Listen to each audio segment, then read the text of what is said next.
Buenas tardes a todos los compañeros que se encuentran aquí hoy. Buenas tardes a los señores alcaldes, alcaldesas, a los estudiantes, jefes de agencia, compañeros del sector privado, amigos todos. Quería tener una oportunidad para utilizar este foro y dialogar sobre un asunto que creo que es importante, que ante los retos fiscales y de servicios que hemos tenido presentan una gran oportunidad y que es meritorio que comencemos una discusión.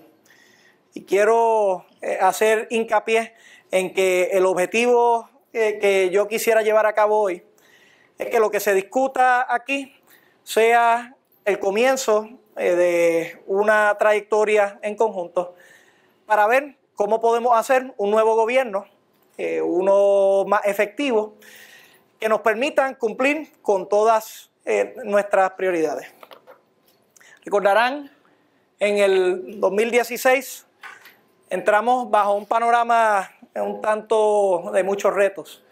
Un gobierno que tenía una crisis fiscal, una junta de control fiscal, unas limitaciones en los servicios que se podían prestar, una deuda descontrolada y baja satisfacción en la prestación de servicios. Ante ese escenario, nosotros hicimos un sinnúmero de propuestas para poder adelantar la gestión de Puerto Rico. Es importante recalcar que como nosotros visualizamos esto, sí hay unas prioridades de resultados para nuestra gente, pero también hay unas palancas que hay que mover para que esas prioridades se puedan ejecutar. Prioridades, por ejemplo, para nosotros son un nuevo modelo energético, Energía 2.0 para Puerto Rico, donde vincula a toda nuestra sociedad y nos permite maximizar el resto de las acciones. Prioridades, por ejemplo, es poder tener un sistema educativo de vanguardia que nos permita preparar a nuestros recursos humanos para los retos del futuro. Prioridades es darle acceso al servicio de salud a todos los puertorriqueños y un acceso de calibre global, acceso a vivienda segura, acceso a vivienda formal. Prioridad es tener trato igual como ciudadanos americanos. Prioridad son tener carreteras que sean de calibre global y que puedan tener una cultura de mantenimiento. Entre ellos un sinnúmero de prioridades, pero a través de ellos, como les dije, también hay unas palancas. Uno puede tener muy claro cuáles son las prioridades, pero si no mueves estas palancas y estos controles de manera apropiada, va a fracasar en las prioridades. Ciertamente algunas de esas palancas son la efectividad del gobierno, la calidad de los servicios que se otorgan, la situación fiscal en Puerto Rico, la deuda, entre otras iniciativas, los recursos humanos y cómo los utiliza y los moviliza. Cosas que a veces no son la discusión más sexy, pero que lo cierto es, si no la llevas a cabo, se te va a hacer muy difícil tener un sistema educativo de vanguardia o un sistema de salud de vanguardia. Y por lo tanto, yo quiero recordarles que cuando entramos en la administración, decidimos trabajar estas palancas bien conscientes de los retos que ello conllevaba, pero también de las oportunidades que íbamos a tener. Entramos a un gobierno que tenía 139 organismos o agencias y hemos reducido en 20% ese número de agencias gracias a la colaboración con la Asamblea Legislativa y con el proyecto de la ley del nuevo gobierno. Hemos podido reducir la nómina gubernamental en 10.7% sin tener que despedir a ningún empleado público, utilizando el vehículo de la transición voluntaria, utilizando los mecanismos de empleador único y congelando las plazas, como hicimos con la orden ejecutiva que firmé 10 minutos después que tomé posesión. Hemos podido crear un mecanismo que ya ha dado ciertos resultados, que es el empleador único, pero que se maximiza ahora y que va a ser parte de lo que vamos a estar discutiendo de cara hacia el futuro, para poder utilizar nuestros recursos humanos de la mejor manera a través de todo el gobierno, y se trata del empleador único. Ya nuestras expectativas y bajo el CFO vamos a tener este modelo vinculado con el nuevo presupuesto de tal forma que podamos identificar en cuáles áreas necesitamos recursos humanos, en cuáles áreas hacen falta y entonces poder movilizar efectivamente. Es un beneficio también para los servidores públicos porque a veces los servidores públicos están estancados en algunos silos o en algunas agencias donde no pueden tener un crecimiento vertical. Pero al tener todo el gobierno de alternativas se pueden identificar otras opciones en otras agencias que sean de beneficio propio para ese ciudadano. Hay otros beneficios también que se han cristalizado utilizando este tipo de modelo de empleador único y es que hay una memoria de las agencias y de las instituciones que atraviesa todo el gobierno. Por ejemplo, alguien que trabajó en educación y alguien que trabaja en salud a veces están en su mundo aparte. Lo cierto es que educación y salud deben de estar colaborando en todo momento porque hay muchos proyectos que son simbióticos. Al poder tener el mecanismo de movilizar de una agencia hacia otra, se sostiene esa colaboración y se pueden llevar las conexiones de un lado hacia otro. Hemos podido trabajar con un nuevo presupuesto donde hemos reducido ya el 20% relativamente a cuando comenzamos en gastos operacionales y donde garantizamos el pago a los pensionados, que era una de las peticiones significativas que nosotros teníamos. Todo esto, si lo visualizan, y me han alertado que no haga estas cosas, pero tengo la mala maña, pero si lo visualizan como en un eje, ¿verdad? Un eje horizontal y un eje vertical. En el eje horizontal del gobierno central hemos estado trabajando un sinnúmero de reformas que han estado dando resultados, que nos han permitido, ante los retos fiscales, proveer mejores servicios, interconectar la tecnología, innovar y entonces cambiar nuestro gobierno. Ahora la pregunta es, ¿cómo vamos a trabajar eso de manera vertical también? Y la visión, aunque hemos estado hablando de este concepto de los condados o de los municipios o de las consolidaciones, lo cierto es que lo que estamos procurando es, en general, hacer un mejor gobierno. No solamente un mejor gobierno municipal o regional, sino un mejor gobierno en general con esto.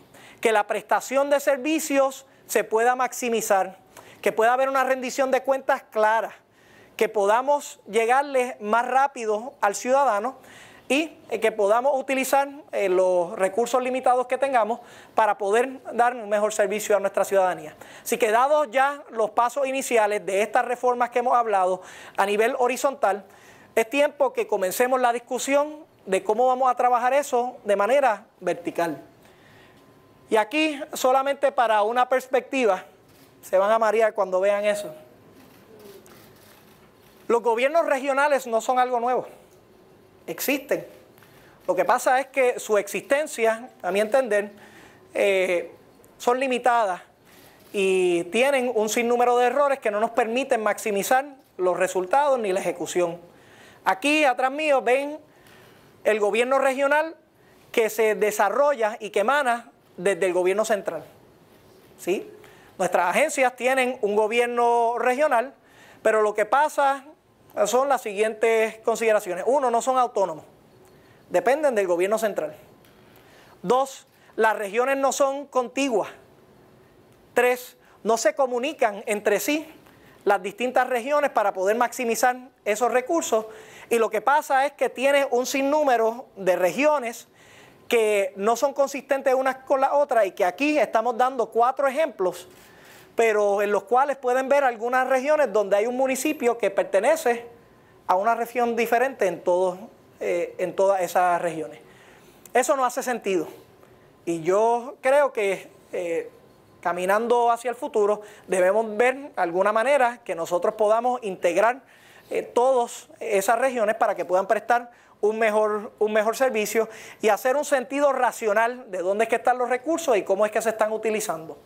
Lo segundo, y el segundo mecanismo, ¿verdad?, que se utiliza para la región son los consorcios.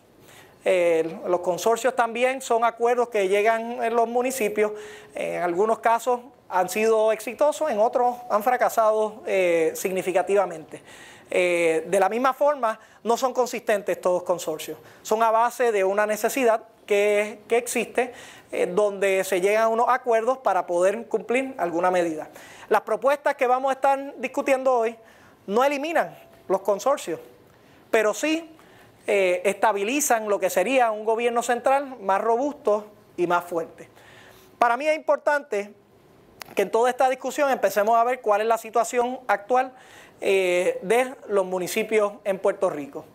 No es por culpa de una persona, son decisiones tomadas a lo largo del tiempo, posiblemente algunas decisiones erradas desde el inicio, desde la discusión del concepto de los municipios autónomos, que nunca verdaderamente se materializó, y que hoy estamos, tanto a nivel central como a nivel municipal, pagando esas consecuencias.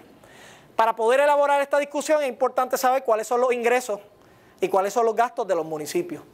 Y esto es de una forma bastante genérica, agrupada, pero para darle una idea y una consistencia a toda la conversación que vamos a tener, a mí me gustaría ver que nosotros, los municipios, un municipio X, tiene como ingresos sus patentes, el CELI, los impuestos de venta y propiedad, las transferencias que se hacen del gobierno central y las transferencias que se hacen del gobierno federal. Esos son los ingresos que tienen los municipios para poder entonces encaminar sus gastos. ¿Cuáles son los gastos? Pues los gastos, tenemos la deuda, los gastos de capital para poder invertir en la infraestructura. Recientemente ahora el gasto de retiro con el PAYGO, o la aportación hacia el PAYGO, la aportación hacia el sistema de salud, también con ACES, la nómina y la operación. Grandes rasgos nuevamente, yo sé que hay subpartidas que podemos dividir, pero es importante que veamos eso. Pues eso termina siendo una ecuación y ciertamente en esta ecuación uno procura buscar que se balancee ese presupuesto. Máxime cuando estamos en las limitaciones fiscales que nos encontramos hoy día, donde el pedir prestado esto ya no existe o no lo tenemos accesible a nosotros ahora mismo, y de la misma forma los otros mecanismos de ingresos que tal vez alguna otra jurisdicción, algún país tuviesen, nosotros no los tenemos. Nosotros tenemos varios mecanismos de añadir valor hacia nuestra economía. Uno era el crédito, ya no lo tenemos ahora. Otro es la inversión. Otra es la exportación. Y por último, las transferencias federales. A nosotros ahora mismo nos quedan esas tres para poder entonces ir cambiando esa ecuación. A la medida que tengamos más inversión, obviamente tanto el gobierno central como el gobierno municipal va a poder añadir valor, va a poder subir los recaudos y va a poder ser más sostenible. Pero es importante que cuando evaluemos esto, veamos en el todo cuál es la situación de los municipios. Aquí yo plasmé un sinnúmero de escenarios y debo decir, estos números son preliminares, no son estados financieros auditados.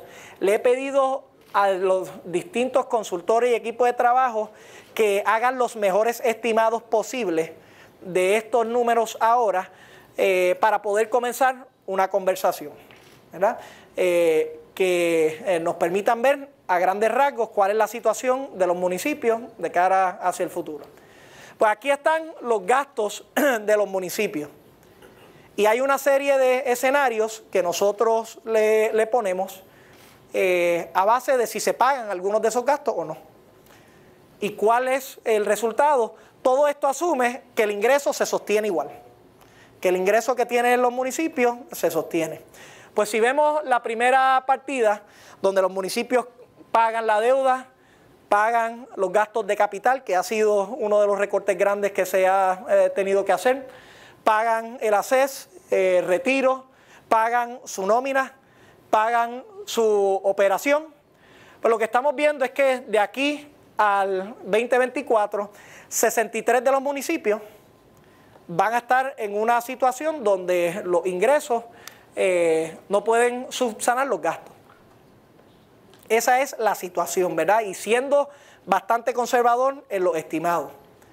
Lo segundo, el segundo escenario, para poder ver la escala de lo que está ocurriendo, es que si, por ejemplo, en este caso le quitamos el PAYGO o la aportación EACES, que estamos, ¿verdad?, entre distintas estrategias que hemos estado comunicando con los alcaldes, que son importantes para detallar a ver cómo podemos hacer mejor uso de los recursos municipales y cómo el gobierno puede aportar, pues todavía, aunque sí hay una reducción de los municipios que se verían en una situación donde tienen déficit, todavía lo cierto es que para el 2024 58 municipios estarían bajo esa consideración, aún quitando el pago total del PAYGO y de salud. Si vamos en ¿verdad?, en otras permutaciones donde dejamos ACES y la deuda, pues entonces vamos a ver donde dejamos, la deuda, el pago de la nómina y el pago de la operación. Solamente con esos tres componentes todavía tendríamos 52 municipios que no pudiesen cumplir sus ingresos vis a vis los gastos. Y si se llega a los últimos dos casos más extremos, donde solamente se paga la deuda y se paga el pago operacional de la nómina, no el gasto operacional de los servicios, de la nómina solamente, pues entonces estaríamos en una situación donde 6 municipios todavía estarían en una posición donde no pueden pagar. Y obviamente si solamente se paga la deuda, es importante recalcar que entonces todos los municipios estarían ¿verdad?, en balance. ¿Qué es lo que pasa aquí, ¿verdad? Y ante ese escenario que les planteo y que les reitero, tiene que ser una discusión donde actualicemos estos números con los nuevos estados financieros auditados y podamos ver el impacto a nivel granular de cada uno de estos municipios. Todavía yo espero que puedan ver que a grandes rasgos, aun cuando uno elimina un sinnúmero de gastos para los municipios, todavía muchos de los municipios estarían en una situación donde los ingresos son mucho menores que los gastos que van a tener. Y de nuevo, aquí les reitero lo que les hablé previamente. Esta es la estructura actual. Tiene una estructura débil, centralizada de servicios, que no maximiza los recursos, que no tiene autonomía y que por lo tanto se gastan recursos económicos y los servicios que se otorgan no necesariamente son los mejores, precisamente por la manera en que está estructurado. La propuesta de los condados, para resumirla, que he estado hablando todos estos días, no conlleva la consolidación de un municipio.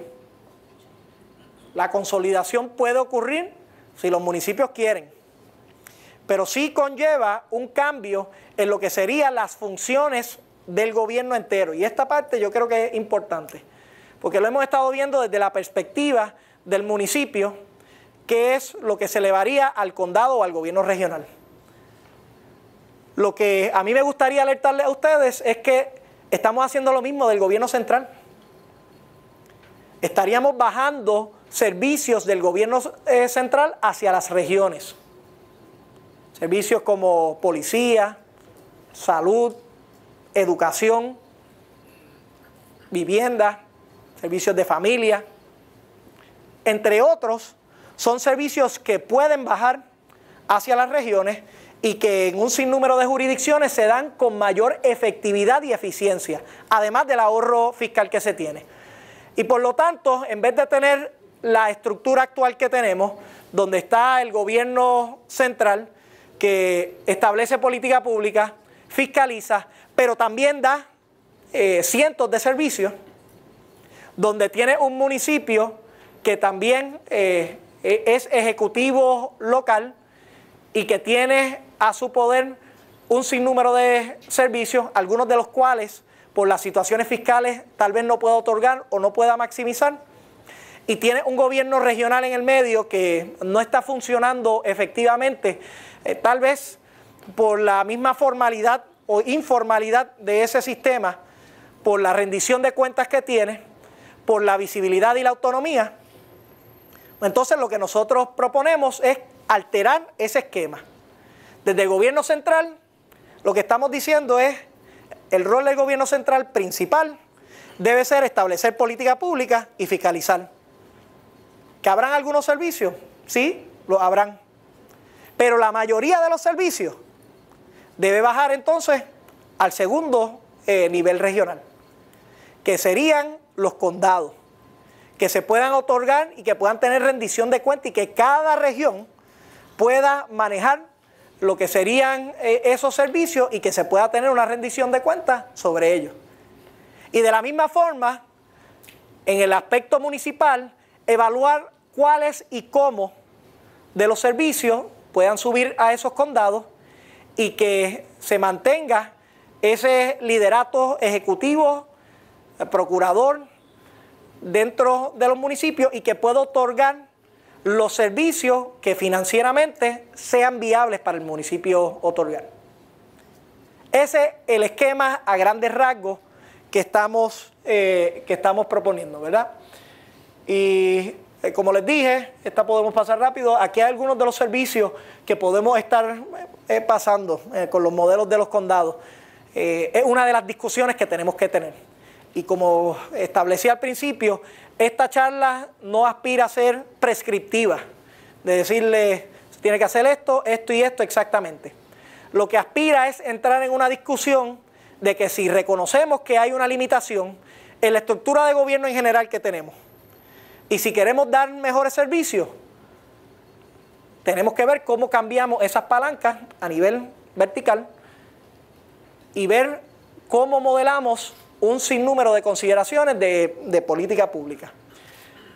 Aquí, solamente para perspectiva ¿verdad? Visual, yo le pedí a nuestro equipo de trabajo que trabajamos con los números fiscales y financieros del año fiscal 18 para establecer la comparativa entre la situación financiera de los municipios y del gobierno central y una situación donde podemos incorporar algún tipo de mecanismo de condado, ¿verdad?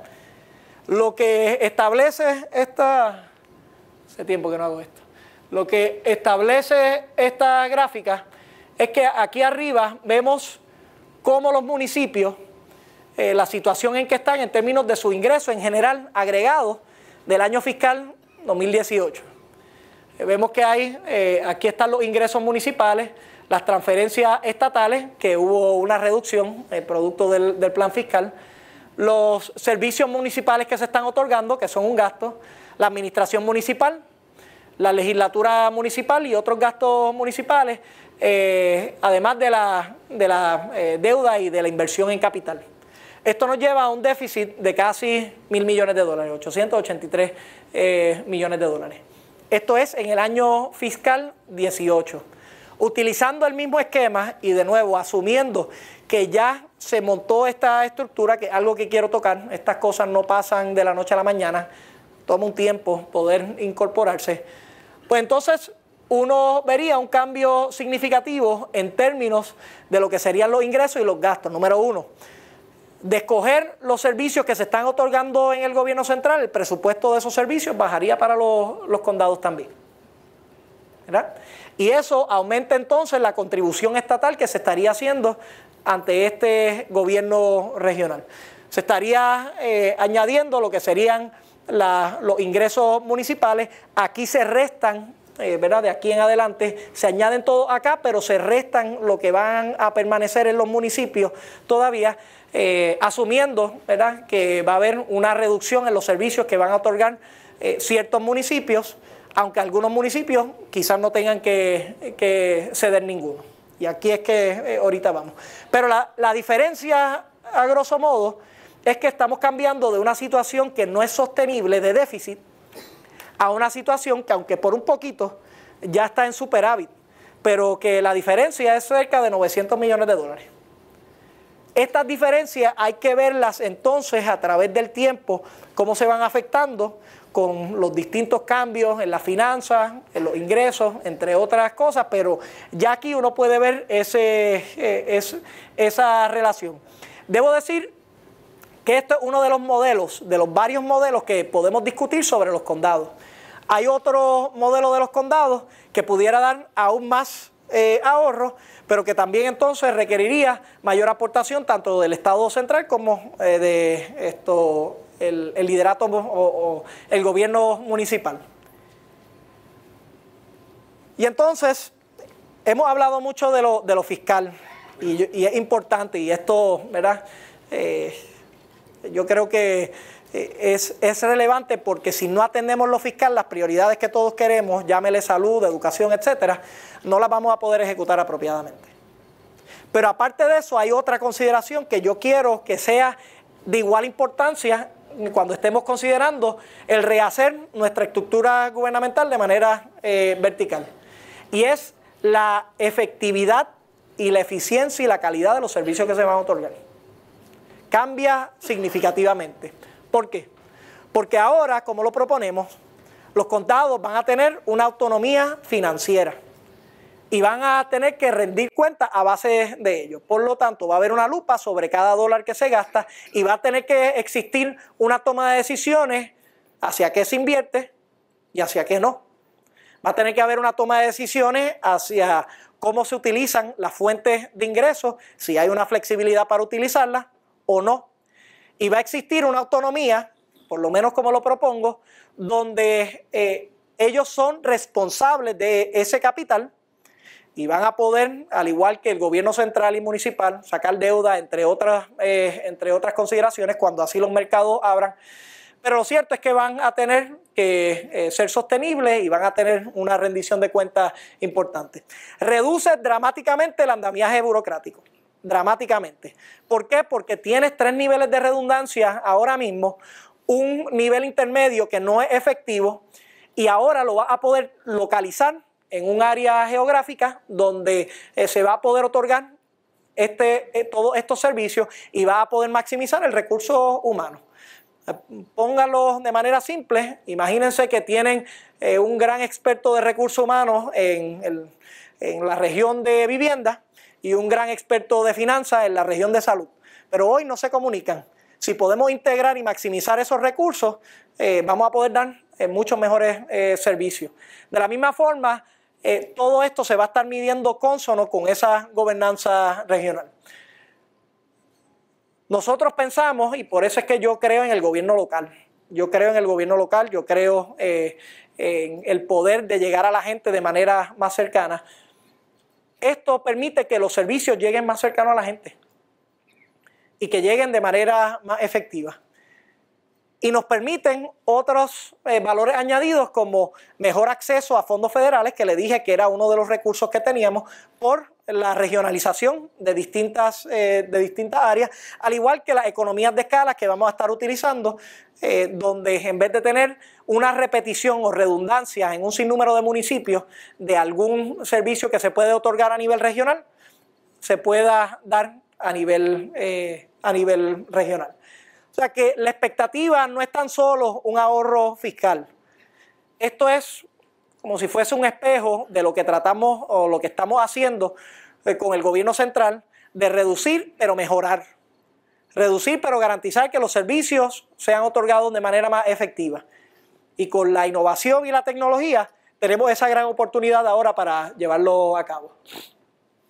Ahora bien, ese fue el marco. Yo lo que les quiero presentar es lo que yo creo que como líderes, alcaldes, legisladores, jefes de industria, estudiantes, puertorriqueños en general, tengamos una discusión de los asuntos de política pública que se tienen que establecer. Yo no estoy aquí para prescribirlo, aunque yo tengo mi opinión en cada uno de ellos. Pero hay ciertos asuntos, si vamos a entrar en este nuevo mecanismo, que se tienen que discutir, ¿verdad? Y a mí, el modelo del condado, si aspiramos a ser el gobierno regional, se debe discutir. Queremos tener un modelo de condado donde se traten todos los municipios de manera igual, no empece a los ingresos y que entonces se reduzcan los servicios que están otorgando a través de todo Puerto Rico igual, o queremos un modelo diferente que nosotros hemos propuesto, que se llama el modelo de los niveles, ¿verdad? A base de la capacidad de pago de esos municipios, el municipio puede optar quedarse con esos servicios si así lo desea. Pero también, si desea cedérselo al condado, lo puede hacer. Aquí nosotros hemos hecho unos cálculos preliminares y podemos ver que hay un sinnúmero de municipios que, ¿verdad?, que cualifican en varios de esos niveles.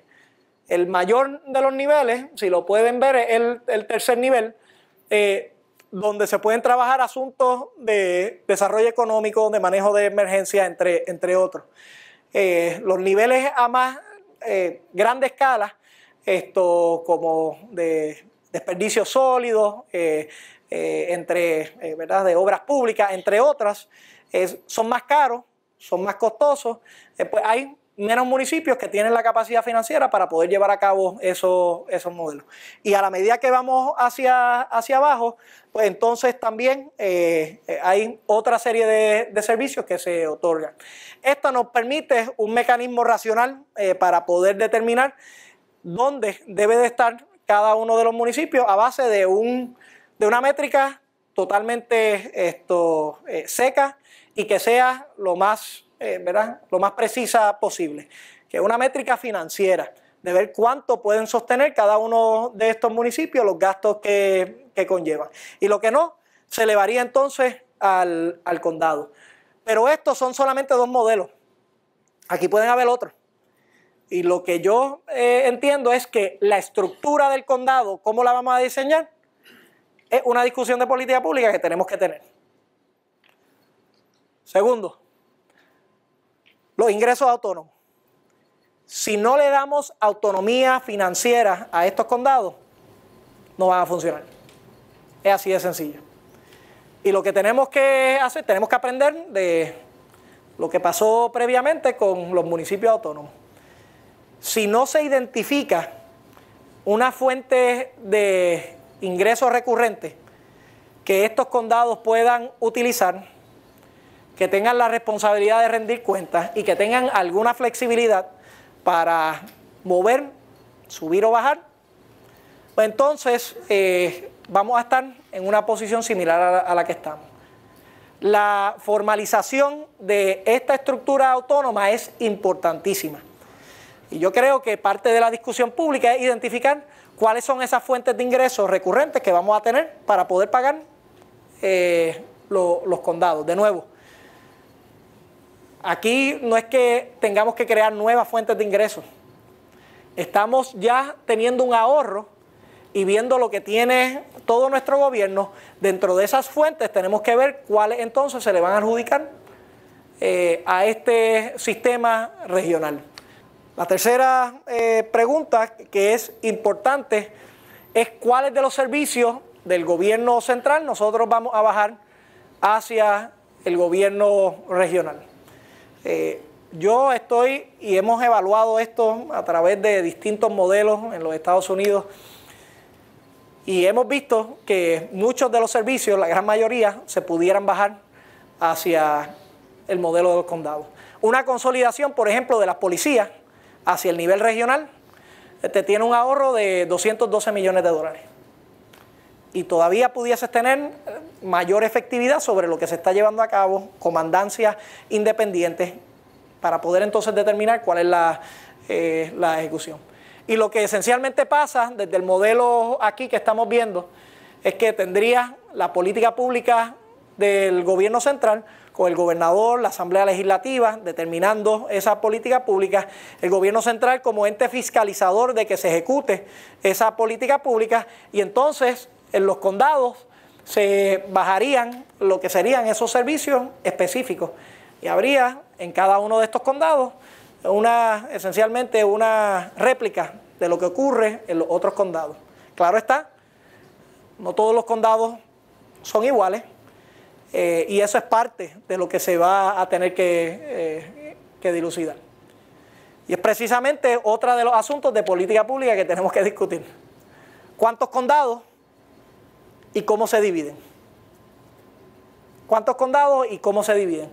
Aquí hay un sinnúmero de preguntas que están allí afuera. Uno, preguntas de si los vamos a diseñar como se han hecho en otras jurisdicciones por distancias, ¿verdad? Distancias entre los condados, por densidad poblacional, que es el ejemplo entre distancia y densidad poblacional, que exista un balance apropiado. Ingreso per cápita, se ha demostrado en otras jurisdicciones que no es el mejor mecanismo, pero es una de las consideraciones que se puede tener, cómo rompemos ¿verdad? El ingreso por cápita para que pueda impactar de manera más equitativa a través de todo Puerto Rico. Y la cantidad de condados. Aquí de nuevo podemos estar hablando este ejemplo de 4 condados. Hemos podido explorar el modelo de 5 condados, 7 condados. Hemos cogido el modelo de los distritos senatoriales, que serían 8 condados. Hemos cogido el modelo de la Junta de Planificación. O sea que esa discusión todavía se tiene que tener, y es una profunda que va a tener mucha minucia, y yo sé que va a ser va a haber personas que están de acuerdo y algunas personas que no están de acuerdo. Pero lo importante es que es otro de los asuntos de política pública que se tiene que arribar para poder llegar a esto. Es importante que cualquier solución que se llegue sea una que sea sostenible financieramente y que nos garantice las mejores economías de escala para poder darle esos resultados.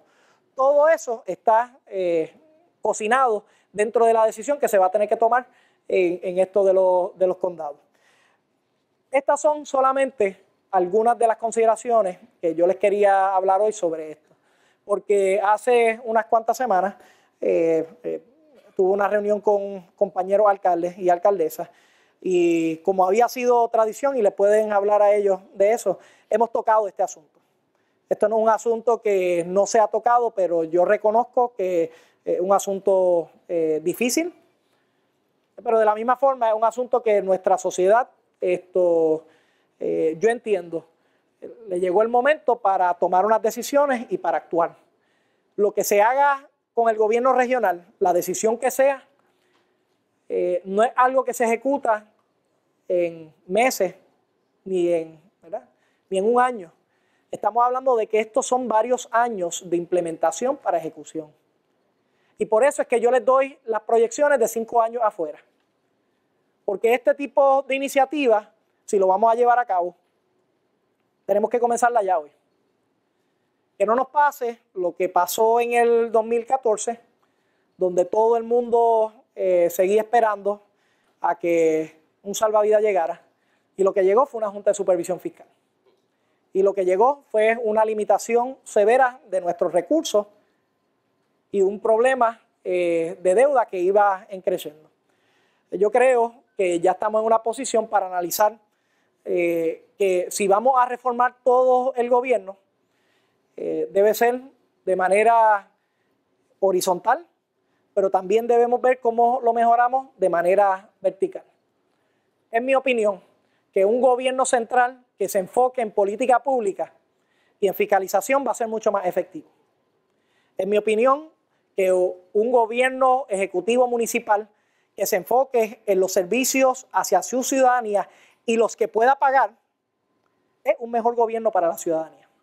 Y es mi opinión que al formalizar la estructura de los condados de una manera robusta, duradera, le vamos a dar una oportunidad a que estos servicios se otorguen con un ahorro al erario importante, pero más allá, con una mejora en la calidad de servicio para todos los puertorriqueños. Por último, finalizo donde comencé. Prioridades. Nosotros tenemos prioridades, pero si no hablamos de cómo las vamos a llevar a cabo, se queda en discurso seco, se queda en discurso hueco. Hay que hablar de cómo uno va a invertir en una serie de cosas. Hay que reconocer de dónde es que uno va a pagar algunas cosas para poder entonces tener ciertos resultados. Es por eso que hemos cambiado el modelo de presupuesto ahora en 2 fases. Este año vamos a tener una fase y el próximo año otro, donde vamos a hacerlo a base de prioridades que el pueblo pueda ver dónde es que se está invirtiendo porque son áreas prioritarias. Y de la misma forma, ¿de dónde se está recortando? Porque nuestro pueblo favorece una serie de áreas como educación, por ejemplo. En mi opinión, es el momento para hacer estos cambios para Puerto Rico. Si lo dejamos, si no comenzamos esta discusión seria, si no plasmamos asuntos de política pública, nos podemos ver en el 2023, 2024 en una situación muy similar a las que previamente hemos pasado por situaciones fiscales. Y entonces el momento de montar ese andamiaje allí no es que sea muy tarde, pero sí va a provocar años de retraso hacia el progreso y las grandes oportunidades de Puerto Rico. Si queremos tener un nuevo modelo energético 2.0, que eso es lo que aspiramos, una educación de calibre global, que es lo que aspiramos, un sistema de educación que le dé servicio a todos los puertorriqueños, que es lo que aspiramos con el nuevo modelo Vital, un modelo donde podamos transicionar a la gente de vivienda informal hacia vivienda formal, una recuperación que sea transparente y clara para todo el mundo y donde podamos innovar, una política pública en contra de los efectos nocivos del cambio climático para estar listos y resilientes antes de los embates de otros insultos de la naturaleza. Pues, y si queremos tener un Puerto Rico seguro y justo e igual, pues tenemos que tomar las determinaciones ahora. Yo les propongo esto para su consideración y mi aspiración es que junto a los señores alcaldes y alcaldesas, junto a todo nuestro pueblo, podamos construir un nuevo gobierno para un nuevo Puerto Rico. Muchas gracias y que Dios les bendiga.